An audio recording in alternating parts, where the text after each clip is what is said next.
Hi, I'm Kendall with the Rawls Group. The old African proverb, "it takes a village," illustrates the essential nature of a team approach to succession planning. Succession planning is a complex endeavor. As such, it requires leveraging the expertise of a diversity of backgrounds. Collaboration and different expert opinions provides a 360-degree approach, ensuring the possible, probable, and potential issues impacting your long-term vision are addressed.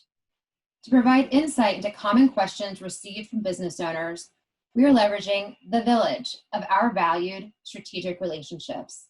As you listen to this episode, you'll be able to immediately apply the key takeaways and you'll come back for more. Now we're going to focus on how do you navigate the right path when different family members want different things? Some stay in the business and some to leave. Well, we see this all the time. Ultimately, it's families that dominate automotive retail. Sometimes there's disagreement about personal decisions, about time allocation or retirement. Other times it's business strategy, but we do see it all the time. And Erin can talk about many of the examples that we've seen over the years. And the good news is that there are lots of solutions to this challenge, and we've seen many families navigate this very successfully, really to find a win-win for all those owners in the business.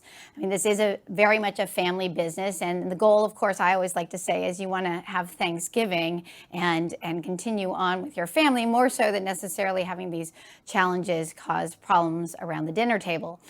So what we have seen in examples that we have is, in one case, we had two brothers that owned a large group. And frankly, one brother was really ready to go and retire. The other was a little hesitant. The solution was that they did end up selling their group, but the one brother that wanted to stay in the business, he took a major management role in the buyer, in running the dealership group for the buyer. And it really worked out very well. Both of the owners were very happy.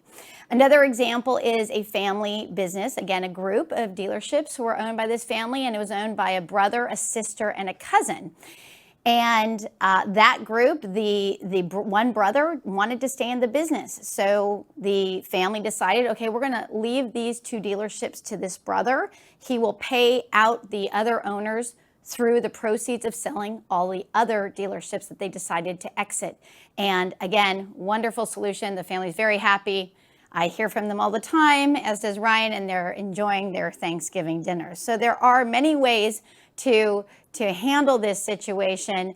The key is that because we are in a consolidating industry, it is important to keep that in mind. And we actually find a lot of times some of the family members want to grow while others really don't. They want to exit the business. And Ryan can talk about some of the solutions those families are turning to.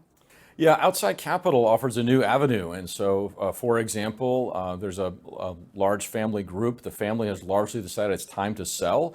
However, there's the next generation that wants to stay involved. And so that next generation is going to be out talking with very significant capital sources, trying to figure out a way to buy out that business to go forward, again, to solve these differences in how families think about the future of automotive retail.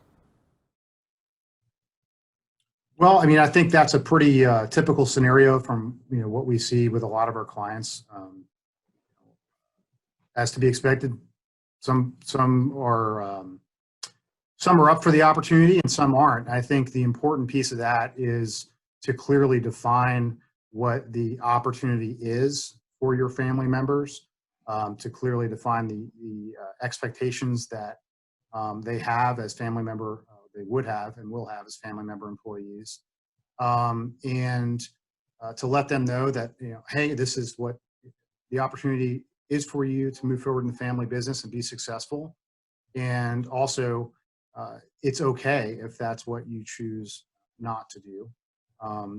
But what helps, alleviate a lot of the problems and disruptions that can happen with in between family members and as far as the relationships go, is to clarify those expectations and to clarify that there is an opportunity, and let them know that, hey, this is not something that you've got to do. We understand if it's not your passion, and we want you to pursue what is your passion if this isn't it. And I would add to that in just some different words that I've used probably every week of the last 2 months, that one of the things that we like to say, and I said it yesterday, was, a family business should not be a prison.